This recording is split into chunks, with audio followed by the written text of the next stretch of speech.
many young Africans may not remember, but those of you who are students of history will remember that when the African National Congress was founded in 1912 in South Africa, the struggle cry was Amandla, and the response was Awetu Ongawetu, which means power is ours.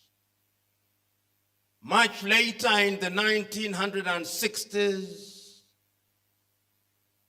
when the Pan-African Congress was formed with Robert Mangaliso Sobukwe, another cry also became common in the struggle. And all these were designed to remind us that Africa had at one time lost her power. So they would say, Maibuye, and people would respond, Africa. These calls were significant because the continent of Africa stands unique in modern history. Many of you young people will learn about this continent courtesy of history. This continent was overrun, and our sons and daughters were taken away, so that when we celebrate or commemorate Africa Day, and by extension pan-Africanism, we must never forget that Africans were taken away of this continent, and today you find them in the diaspora in countries such as Trinidad and Tobago, Antigua and Barbuda, Jamaica, Bahamas, Guadeloupe, Martinique, St. Kitts and Nevis, Cuba, Colombia, and in different parts of the world. They are Africans. And this is what gave meaning to the iconic words of Kwame Nkrumah when he said, "You are an African not because you are born in Africa, but because Africa is born in you." Today we are assembled here to remind ourselves that after slavery there was another project, the colonial project. European powers, all of them, in 1884 and 1885, sat down in Berlin, in Federal Republic of Germany, and divided the continent into spheres of influence. The Portuguese were there, and they took their colonies. They took Angola, they took Cabo Verde, they took Guinea-Bissau, they took Mozambique. The French were there. They took Togo, they took Benin, they took Burkina Faso, they took Mali, they took Guinea. The British were there. They took what is now Kenya, Uganda, Zambia, Malawi, which was then Nyasaland, Zimbabwe. They took Somaliland, The Italians were there. They took Libya. They took Somalia. The Germans were there. We should never forget. They took what was then Tanganyika. They took Togo. They took Dahomey. They took what is now Namibia. They were there. The Dutch were there. All of them were there.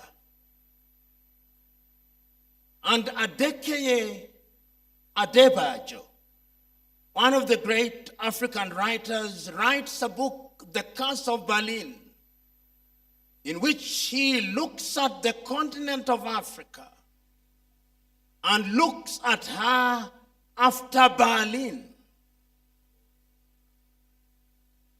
and the creation of the countries that we now know, complete with passports, and which we are proud of, and for which we fight and spill blood.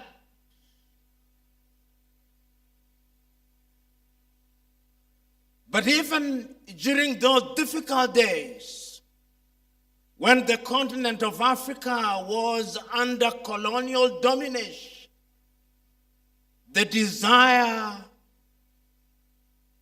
to regain independence was always alive. When, courtesy of history, you read about pan-Africanism, you'll meet individuals such as Henry Sylvester Williams of Trinidad and Tobago, who convened the first Pan-African meeting in the year 1900 in London, England. You'll meet individuals such as George Padmore, individuals such as Marcus Mosias Garvey.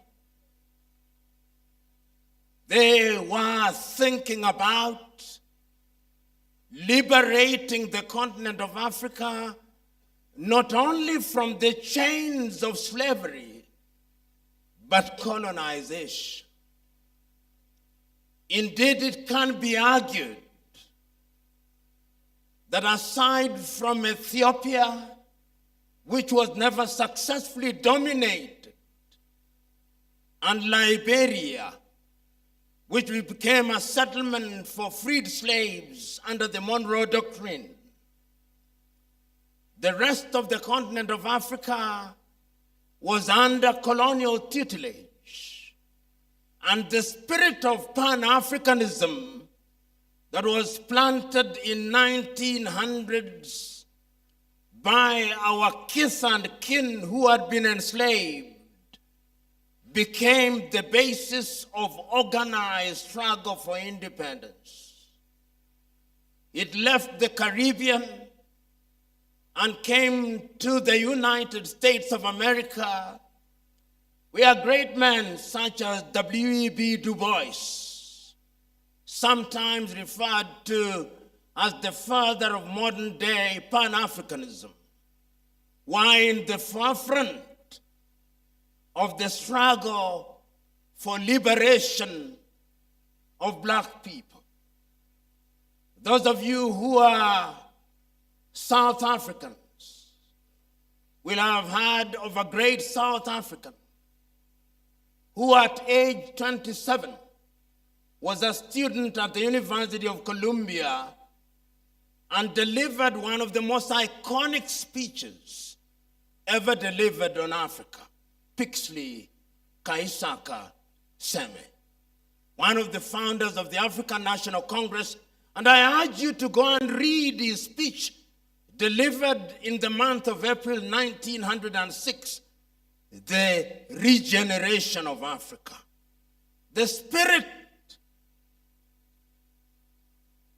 was to regain independence so that when the fourth Pan-African meeting is held in 1945 in Manchester, in the United Kingdom, which is not so united, as we know,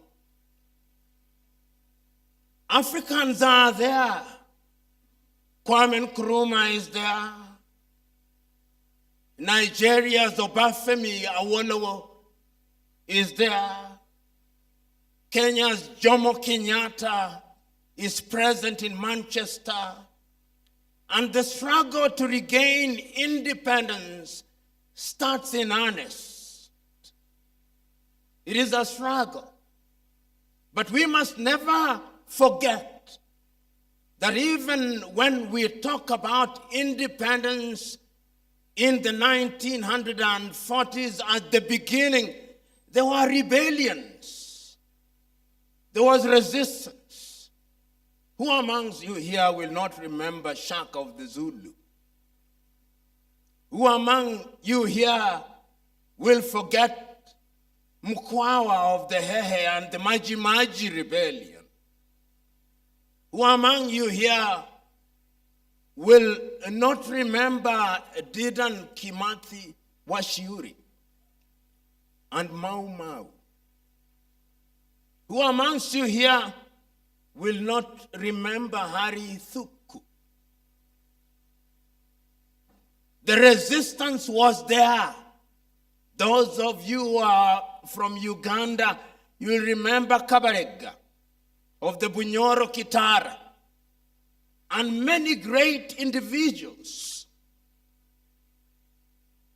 So when we commemorate Africa Day, and we situate it in history in the month of May 1963, we must never ever forget that there is a long history.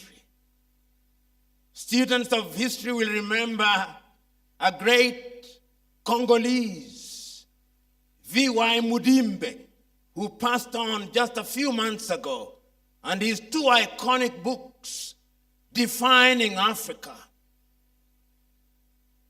But the history that we are commemorating today is the culmination of a process which, as I've said, started in 1945 and sees the emergence of great Africans across the continent seeking to regain independence from the colonizers. So that in South Africa, we begin to see individuals such as Chief Albert Lutuli in South Africa. We begin to see Robert Mangaliso Sobukwe, Pixley Kaisa Kaseme. You go to Namibia, you meet individuals such as the late Sam Nujoma and Andimba Haman Toivo Yatoivo. You go to Mozambique, you find great people such as Eduardo Mondlane and Samora Moises Marshall. And in Zimbabwe, greats such as Robert Gabriel Mugabe. Never to forget that in Angola, you have individuals such as Agostino Neto. And as you come up, you meet Kenneth David Kaunda and Simon Kapwepwe. And of course, Hastings Kamuzubanda. In that part of the world, Africa is rising. You come to the east, you find many great, Julius Kambarage Nyerere, Jomo Kenyatta, Apollo Milton Obote at that time made sense. Patrice Emery Lumumba in the Congo. You go to West Africa, greats such as Nnamdi Azikiwe, Amilcar Cabral. Africa is rising. And when Ghana regains independence in 1957, it is great. Historians will tell you that the first country to regain independence in that sense a little earlier is Sudan in 1956. And others will tell you it is Egypt in 1922. But Ghana's is iconic because it is the first time that a sub-Saharan country is regaining independence. And I want you to listen to the speech delivered by the Osagie for Kwame Nkrumah. He tells his audience on that day that the independence of Ghana means nothing if the rest of Africa is not free. And it is the beginning of a wave, the recognition that if we regain independence as individual countries, then we will be weak, because the neo-colonial project is alive and well. And that is why in 1961 in Casablanca, Morocco, a meeting is convened to begin to think about African unity. But the neo-colonial project is alive and well. The colonialists are already telling some Africans that you should not unite. They convene another meeting in Monrovia and another one in Brazzaville to delay the unification of the continent of Africa. So that when the meeting is called in 1963, we must never ever forget this, that the meeting was to be held either in Cairo under the tutelage of Gamal Abdel Nasser of Egypt, or Ghana under the tutelage of Osagyefo Kwame Nkrumah. It is because of the standoff that Emperor Haile Selassie offered to host the meeting between the 23rd and 25th days of May 1963. And I want you to read the speeches. There were 32 of them. There were 32 independent states in Africa in 1963, and they spoke, each one of them speaking sense, even the ones who became senseless a little late. There was something, there was a spirit of unity. I can still, when you hear the voices of those who are speaking on that day, David Dacko of Central African Republic say, we are so small that we cannot survive.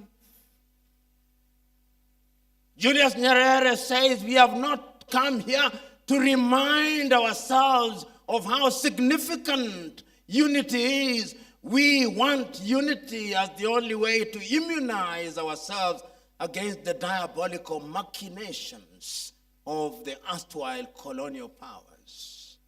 All speeches are great. Emperor Haile Selassie, who is the host, reminds everybody that African unity and African identity is important. But the greatest speech is that of Osagyefo Kwame Nkrumah. Read it. He tells his audience, let us unite now. Let us not leave here without one government. Let us not leave here without one foreign policy.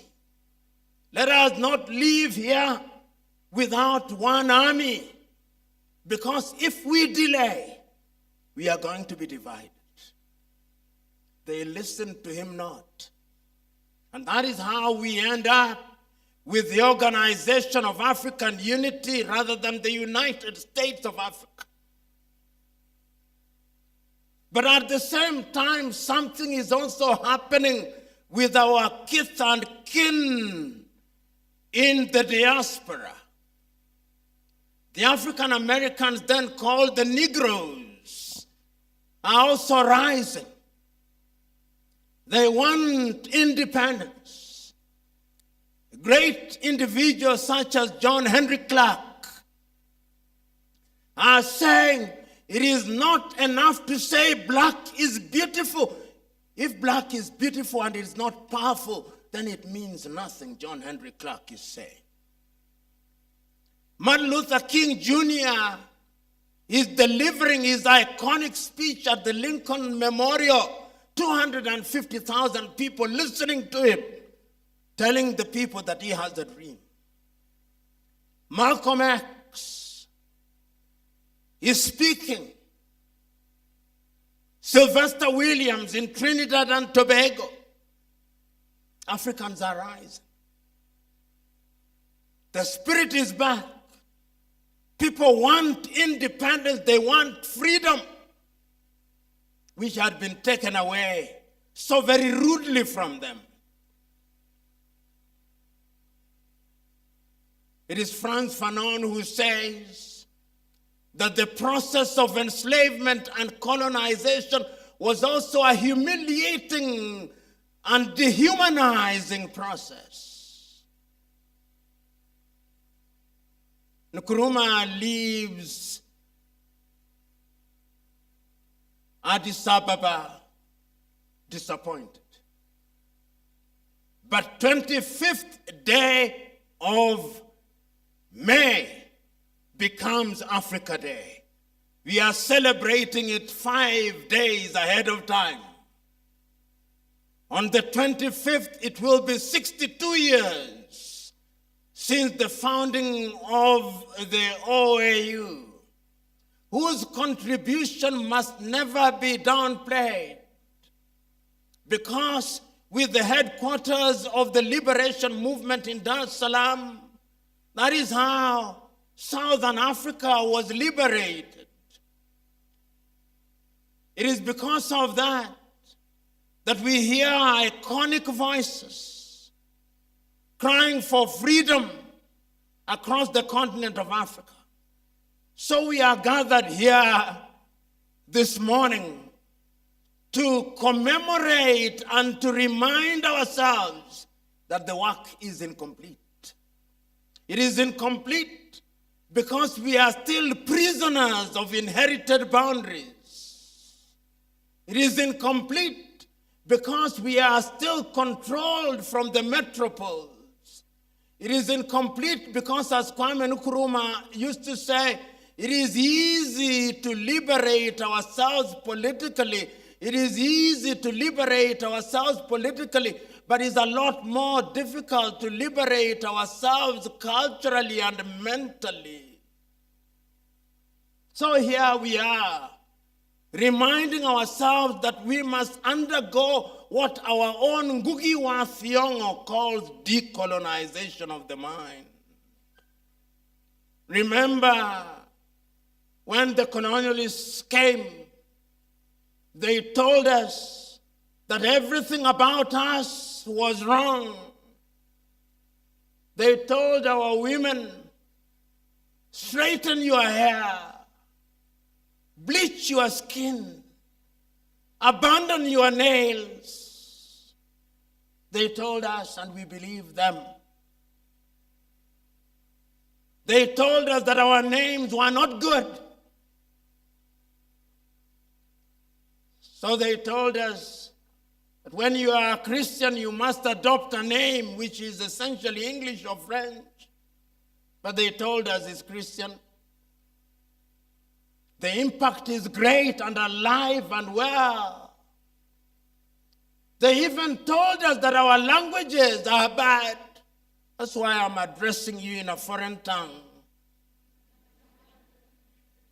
I would have addressed you in Kiswahili. They even described us as Lusophone to mean we speak Portuguese, Francophone to mean we speak French, and Anglophone to mean we speak English, so that Bambara is not good. Ovambo and Ovimbundu are not good. Egekoyo is not good. Amhara is not good. Somalia is not good. Zulu is not good. Those of you who have had the advantage of watching Alex Haley's Roots will see how Kunta Kinte is removed from the village of Jufure in the Gambia, taken to the United States of America, and the first thing that they do is that they beat your name out of you so that you are Grace, you are Genevieve, you are no longer Wanjiro, or Atieno, or Nekes. That is where we are. So we come here to remind ourselves that there is work to be done.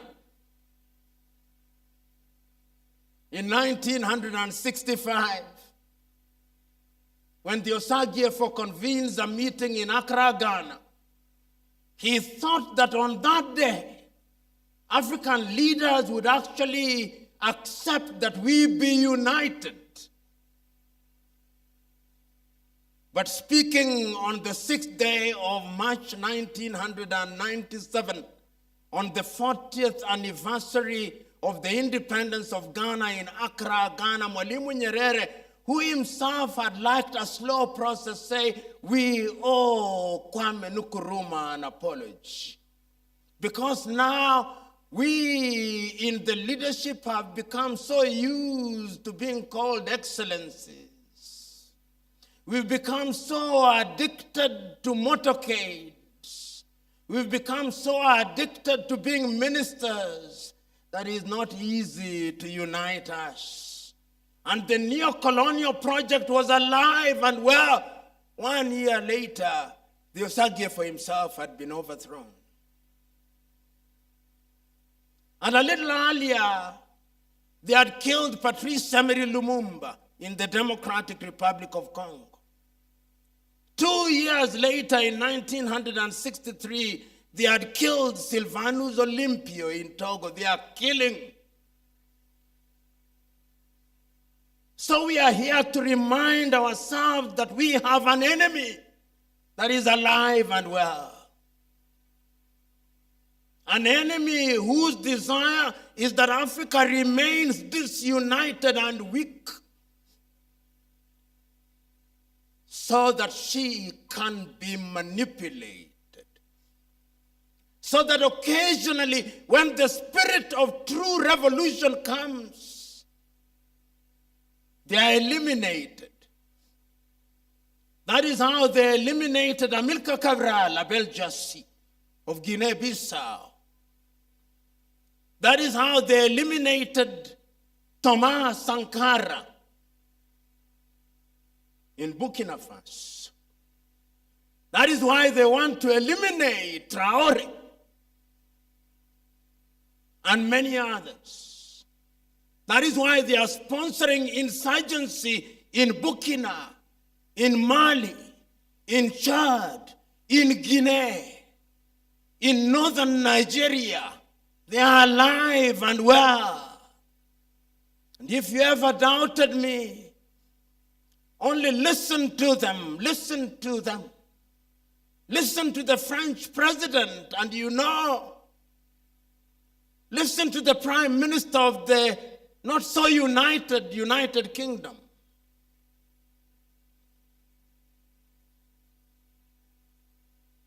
Listen to them. So today we are gathered here to remind ourselves that if Africa is to be great, it is you young men and women who must make her great. This is an intergenerational warfare. You cannot afford the luxury of do-nothingism. You cannot afford the luxury of thinking that this is not your battle. You cannot afford the luxury of saying that you are too young.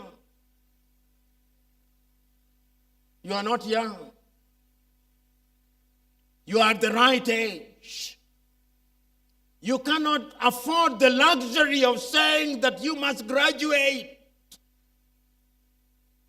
Graduate you will. But history has the character of recognizing her bold men and women who are prepared to sacrifice for this generation and generations yet to be born. Are you such young men?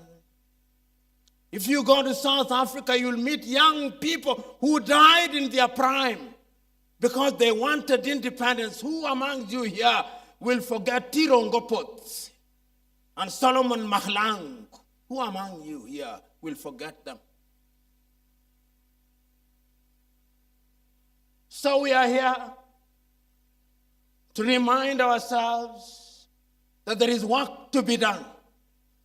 We are here to remind ourselves that pan-Africanism means that we who are Africans, both in the continent and in the diaspora, must now not romanticize pan-Africanism, but must give practical meaning to it. It must be a pan-Africanism that makes us self-sufficient in agriculture.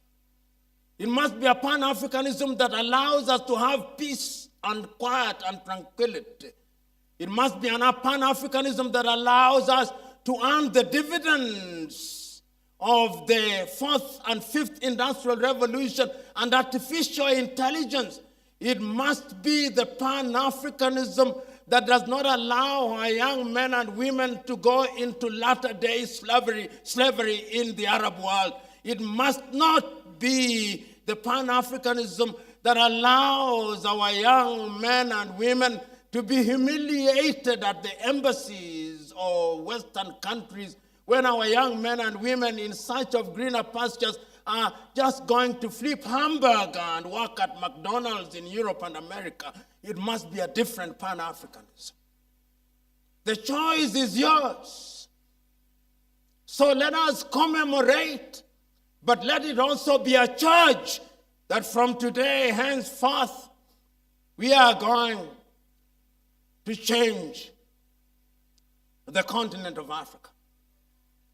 Thabo Mbeki, in 1996, gave an iconic speech, "I am an African." And when Thabo was making that speech, he was reminding us that it can no longer be business as usual. And that is how, in 1999, a man whom we forget so very often, Muammar Gaddafi, convened Africans in Sirte in 1999 and said that the OAU must change. And that is how it became the AU, beginning with the adoption of the instruments of adoption in 2001 and the coming into being of the African Union in Durban, South Africa in the year 2002. The African Union is now anchored on Africa Agenda 2063 and Africa Continental Free Trade Area.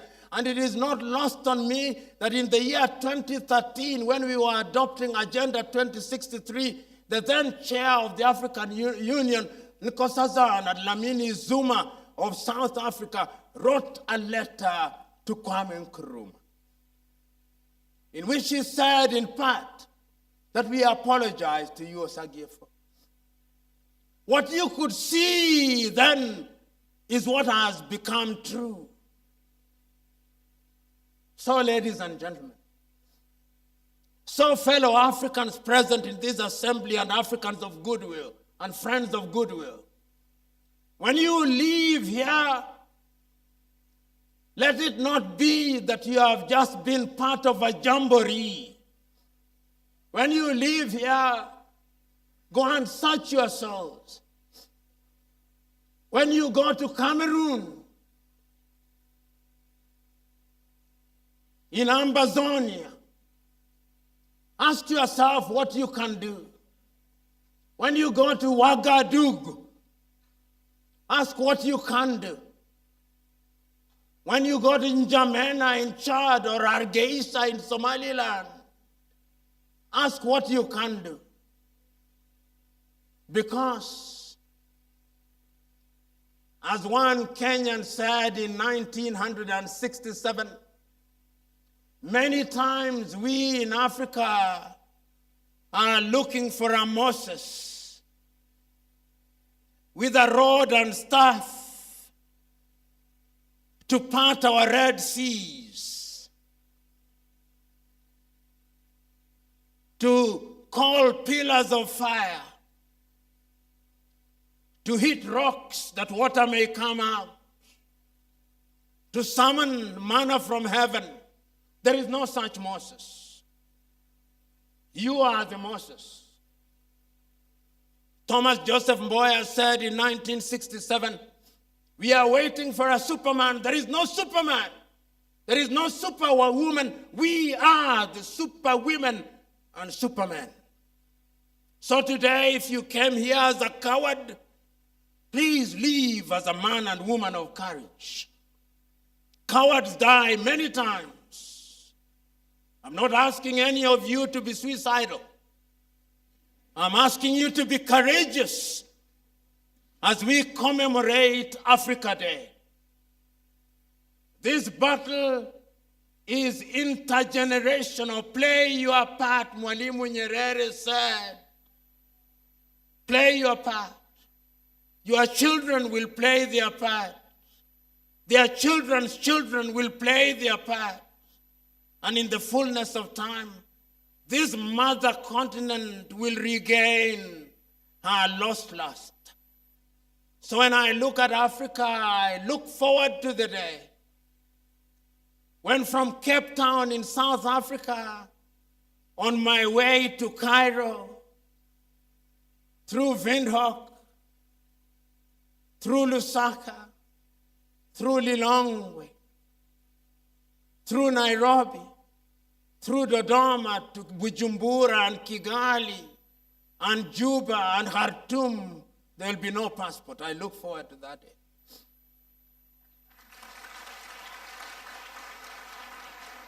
I look forward to the day when I move from West Africa. There will be no CFA franc. There will be no Liberian dollar. There will be no cedi. There will be no naira. There will be no birr.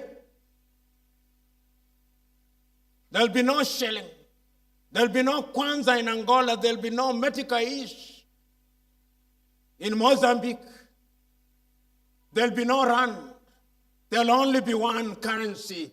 That currency, I do not have a name for it, but for the moment, let us assume it will be called the Afro. I look forward to that day.